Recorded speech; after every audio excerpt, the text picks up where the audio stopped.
Coming up, a big cat is killed in Kenya, one of many in May to die at the end of a spear. Drought conditions in East Africa are forcing apex predators to hunt for food in human settlements. What should happen if a lion takes a farmer's goat or cow? Should the lion be killed? This is an age-old problem. We take a look at super pollutants, what they are, and effects on human health and ecosystems. But first, a superstorm swirls into the Bay of Bengal and slams heavily populated and vulnerable areas in Bangladesh and Myanmar.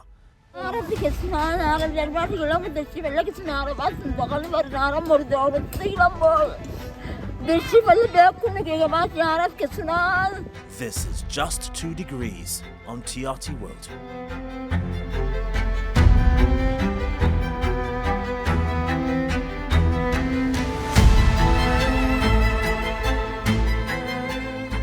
There has been another record-setting storm, this time in Southeast Asia.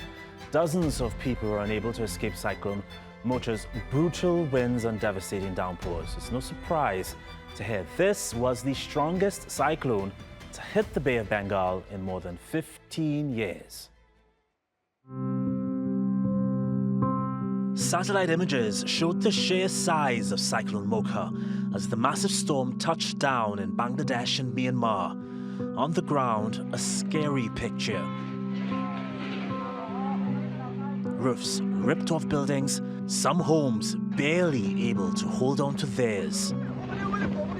আমি একটা এখানে দোকান করি দোকানটা ভেঙে গেছে আমার সুপারি বাগান আছে বাগানটাই সম্পূর্ণ শেষ ঘরের উপর দিয়ে আরো 1991 সালে যেটা হয়েছে এটাই দেখছি 94 দেখছি এর সেই আজকেরটা বাড়ি বেশি দেখাবে ভয়াবহ বেশি দেখাচ্ছে Volunteers in Bangladesh were out during the downpours, clearing trees and debris off streets and warning residents to remain indoors. Winds of up to 195 kilometers per hour battered flimsy shelters in Cox's Bazar, where nearly 1 million Rohingya refugees live after fleeing persecution in Myanmar 5 years ago. Bangladeshi authorities have banned them from building concrete homes, fearing it may incentivize the Rohingya to settle permanently. Across in Myanmar, Cyclone Mocha's 200-kilometer-per-hour winds damaged 14 hospitals and more than 860 homes.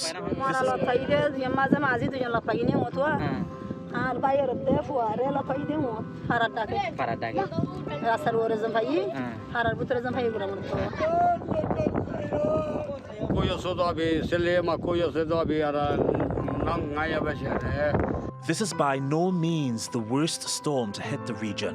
In 2008, Cyclone Nargis devastated populated areas in Myanmar and killed at least 138,000 people. But climate scientists say these types of weather systems are now intensifying quicker and can retain their energy for many days, increasing the likelihood that tragedies like Nargis will happen again.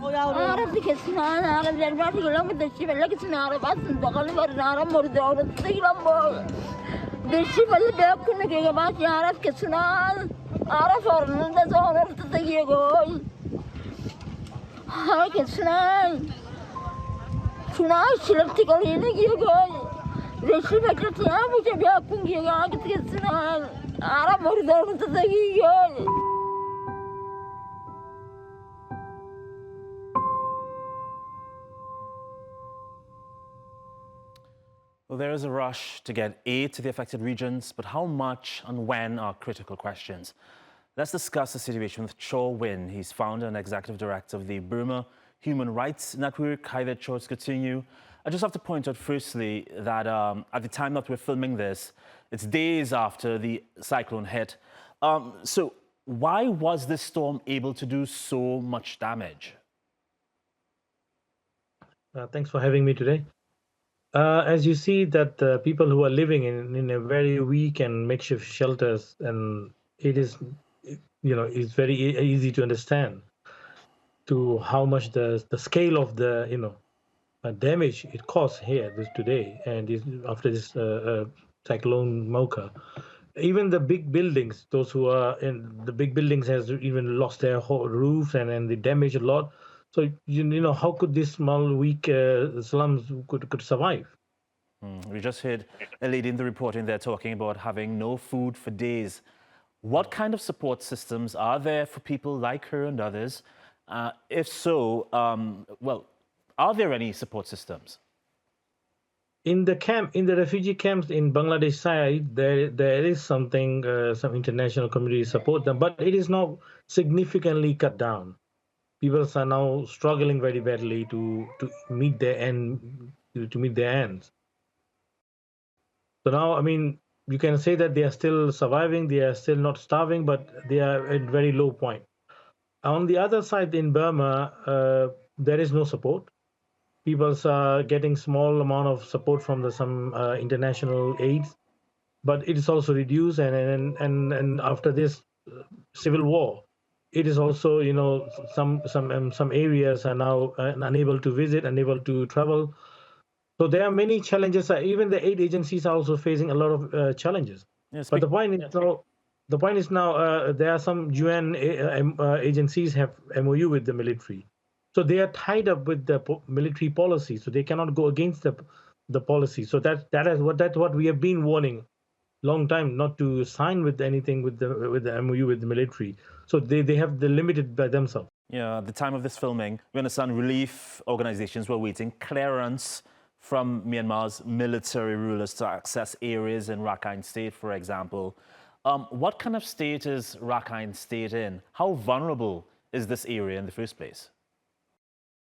So Rakhine State is one of the resources-rich country, rich area, but the problem is because of the mismanagement by the military and due to having a long-term genocidal policies against the Muslims, it also affect the Buddhist community. So the military is oppressing not only Muslims, there also Buddhist community, the Rakhine community.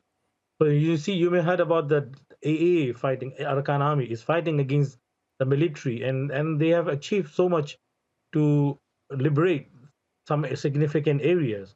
But still, the fighting is going on, and most of the Muslim populated areas are still under the military rule, military control.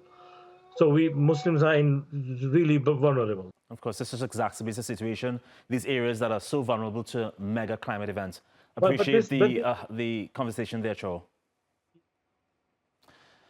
Well, the drought in East Africa that we've talked about in previous episodes has been bringing humans in more direct contact with wild animals. 10 lions were killed by herders during 1 week alone in May. If you're an animal lover, these images will be distressing. From what we gather here, more than a dozen Kenyan farmers cornered this lioness and spared her to death. And we can't take sides here as it's a complicated issue. Wildlife has been dying because of the drought, and that means less food for predators like lions. They in turn have no other option but to encroach on human property for food and water, and that encroachment does not go unpunished, especially when the lions kill livestock. I've heard of the mutual respect lions and, for example, the Maasai people have for one another, but you've recently talked about other communities that have issues with these animals. What do you mean by issues? First of all, I think we need to put this into context. What we are facing really is not uncommon. It is an issue that is found in many parts of the world, but particularly here in Africa, what is known here as human-wildlife conflict. Because of a number of experiences over the years with man interfering with the ecosystem where these animals are, there has been a number of cases where the outcome has not been very good. Animals have suffered in their numbers. As a matter of fact, they have died, and they have died in very, very unfortunate circumstances. Human lives have also been lost as a result, and livelihoods such as livestock that these communities depend upon have also suffered. So human-wildlife conflict is a big issue, and it is something that we need to be alive to and try and deal with. It has not been made even easier in recent times, especially with climate change, because what is happening is that the natural habitat of these animals are coming under threat because of drought, adverse conditions where the vegetation that they depend upon is eroded. So it's been a real difficult situation, and World Animal Protection, the organization I work for, is one that is very clear in its advocacy. For us, we say wildlife belongs in the wild. That is where they should be allowed to exist. That's where they perform their natural behaviors. That's where they live. That's where nature has put them. So we are advocating, we are calling on all stakeholders to appreciate that if we do that as human beings, we are basically helping ourselves. Because we as an organization believe that it is us humans who need these animals most than they will need us. So we better do that. I think you've outlined quite well the fact that the climate crisis is forcing animals and people closer together. But before we go deeper into that, I just want to clarify something when it comes to that relationship. What should happen if a lion takes a farmer's goat or cow? Should the lion be killed? I think, first of all, if we can prevent that, that would be good.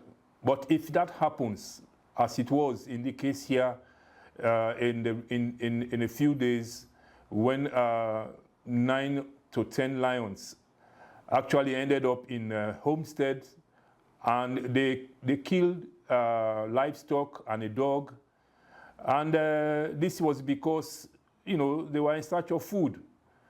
The pressure on these animals let them move out of their natural areas where they will normally be, and venture into other spaces in search of food. So this was the unfortunate case. But as I understand it, Kenya has strong laws or rules against hunting and killing lions. Tell us about the compensation program the government has for herders who lose livestock to lions. Yes, indeed. The government of Kenya, as you may know, Kenya is well known for its wildlife. It is part of its heritage. It is that which has made Kenya proud, among other things, and it has attracted the global community towards it as a result. I am not perhaps the authority to speak on a compensation program because I don't work for government. But I do know that the Kenya Wildlife Service, the Ministry of Tourism, that are among the competent authorities here, do have in place mechanisms to try and deal with this. Because as I said earlier on, this is an age-old problem. And the fact that communities and wildlife must coexist, certainly the government has considered ways and means of compensating communities when these incidents happen. So I am aware, for example, that the recent incident required the Kenya Wildlife Service, the Ministry of Tourism, including the Cabinet Secretary for that ministry, to have a conversation with the community to assure them that government is available to be able to assist them in such situations, but more importantly is to build their capacity as communities in terms of early warning systems. How will they be able to identify that wildlife has encroached their environment, and what can they do? And they have provided them with assurances, giving them information as to where they can report incidents of such nature, and be assured that the Kenya Wildlife Service, the Kenya Police Service, all of these apparatus are able to respond to help. But I am sure there could be more to it, because this government has a political infrastructure in place which has county governments and the central governments. So all these mechanisms certainly have the capacity to be able to deal with this, particularly when it comes to compensation. Compensation is certainly very, very important, especially in recent times, with the drought, with a number of animals dying as a result of lack of water, stressful conditions. These animals belong to they constitute the livelihood systems for communities. So it has just made it worse. So if the ones that survive are also vulnerable to wildlife, as in this case, then it makes absolute sense, you know, for these communities to be compensated. So NGOs also are part of this process to help communities grapple with the problem. Well, as you said, there's a drought killing animals, including lions. There's a compensation program that the government has to compensate herders who lose livestock to lions. Why then do you think lions were killed? Were herders afraid for their lives? Well, in the first place, I think it's unfortunate for that to have happened. But as I said, that is not uncommon. Human-wildlife conflict is well known, it is well documented, and it is in many places on this continent, and more so perhaps in the Eastern Africa region. So I think, first of all, we have to appreciate that there is limited or lack of education in terms of what these animals can do that benefit human beings, and how the conflict can be avoided. So there needs to be more and more education around how we can coexist with these animals. Because as you know, with the expansion of cities in Africa, for example, and the building of infrastructure, whether it's tarmac roads, whether it's railways, all these infrastructure have the tendency to encroach into the corridors of these animals, where these animals normally exist. And what that means is that these animals are pushed to the corner, and sometimes they end up in homesteads because human settlements have evolved in their area. So education is one fundamental area that is lacking. And there is need to have more of that. And that is what organizations such as ours are doing, trying to educate people more, build their capacity, inform them. Because these animals play a very important role in balancing the ecosystem. That ecosystem which human survival also depend upon. So it's unfortunate to have wiped out 10 lions in a short space of time. The truth is that we can't replace those lions in a short while. And overall, this is a problem where the herd numbers are reducing around the world for different reasons. There was an incident in Zimbabwe a few years ago when Cecil the lion was also killed, and it became a big story because these male adults, particularly in the herds, they have a very important role to play. They pass a number of traditions, if you like, to the young lions that they, in terms of how they hunt, how they can protect their territories. All these things happen. So in this case, when you take out the older folks or generation, what you are doing, you are actually leaving the younger ones vulnerable. They won't know what to do. And this is like what human beings also do. So it's unfortunate, and education should be at the forefront of this. And early warning systems, as I said, how you spot a lion, spot an elephant, and what you can do, and how the various government agencies are able to respond. We've probably heard of biomes, different environments, areas like tundras, deserts, grasslands, oceans, rivers, and more that are classified by their unique species, temperature, soil type, and more. Well, our understanding of these areas went for a long time without a key ingredient, us. But in 2008, scientists began to add us to the map, recognizing how we've altered and continue to affect the natural world. With much of the planet impacted by humans, some scientists now classify ecosystems with a human presence in mind. They've identified new biomes where humans live as anthropogenic biomes, or anthromes, named after the age of human impact, the age we live in, the Anthropocene era. And there are 6 categories of these anthromes. Urban anthromes, cities, metropolitan areas, and suburbs have a population density of 100 people per kilometer or more. They are highly developed, and they also have high carbon and nitrogen emissions.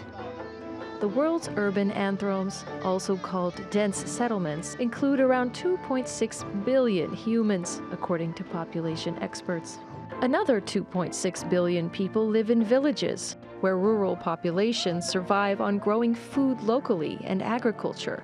They include rice villages and pastoral villages, where residents raise cattle. More than 80% of the world's human population lives in urban and village biomes.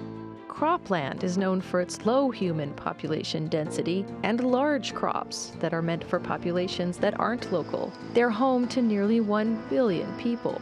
The largest anthrome in terms of land use is rangeland. known for low human population densities and large populations of livestock. They're usually found on grasslands and savannas and less affected by humans than urban, village, and cropland biomes. High densities of trees and low densities of humans are hallmarks of the forest anthrome. There's usually even less impact on forest areas, but humans do target them for lumber and resources. They have a combined population of 40 million. Wildlands are defined by a lack of human population and human impact. They're usually uninhabitable for humans, and so they're left alone. Putting us in the picture helps environmental scientists measure the human impact on ecosystems, including changes to biodiversity, rates of extinction, habitat loss, and even the introduction of invasive species. And the more we know about the reality on the ground, the better we can conserve what remains. Sarah Balter, Just 2 Degrees. There are ways you can improve your own biome. This example proves you don't always need a whole lot of space.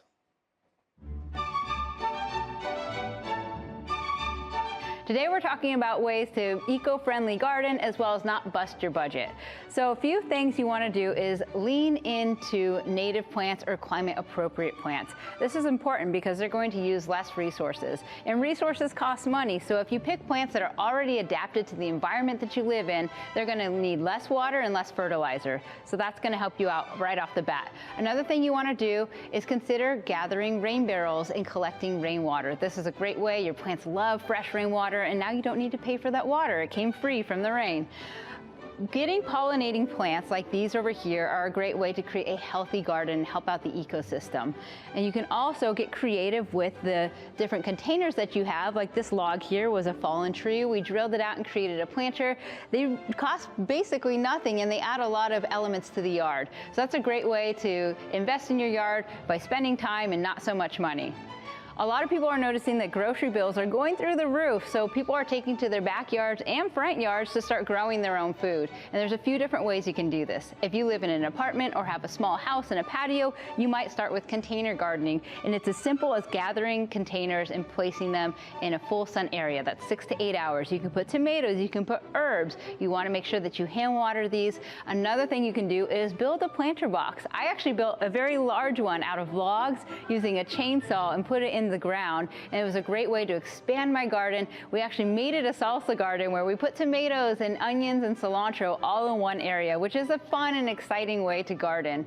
And then another thing that you can do is to save money is to make sure that you start with seeds. That's going to be the most cost effective. And when it comes to the soil, if you mix your native soil with soil amendments, that will also help you save on costs, so you don't need to purchase all of your soil, and your plants will actually like it better than just brand new bagged soil.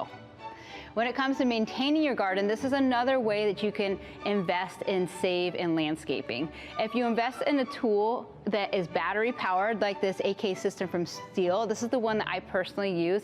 It's a great way to save money because you don't need to purchase fuel anymore. They're lightweight and easy to use, but most importantly, easy to maintain, and they're also quiet, so you can pretty much work whenever without bothering your neighbors. If you have a smaller yard, you might look into the AS system, which we see here. This is great for your container gardens or smaller areas. And when it comes to the battery power, it's actually quite impressive. If you have a lawn in the front or backyard, this self-propelling mower will actually mow the length of 12 football fields on a single charge.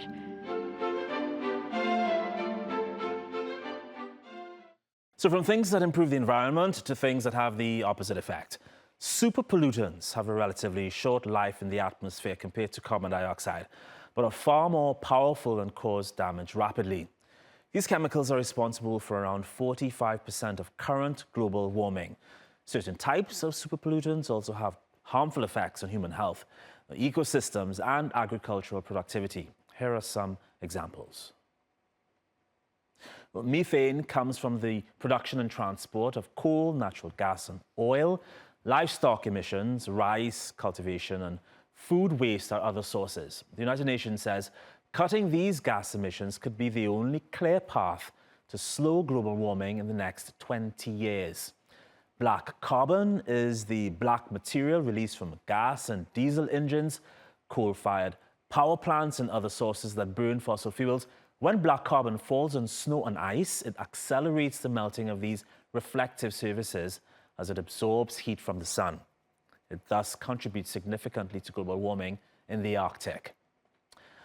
Hydrofluorocarbons, or HFCs, are man-made synthetic molecules derived from sources such as refrigerants and aerosol propellants used in refrigerators and air conditioning. They're also called super greenhouse gases because their global warming potential is hundreds to thousands of times greater than carbon dioxide. And that's a wrap for this episode of Just 2 Degrees. As we go, check out this submerged suburb where residents have learned to live with high water levels. The village is called Gonvier. It's in Benin in West Africa. Until next time, bye.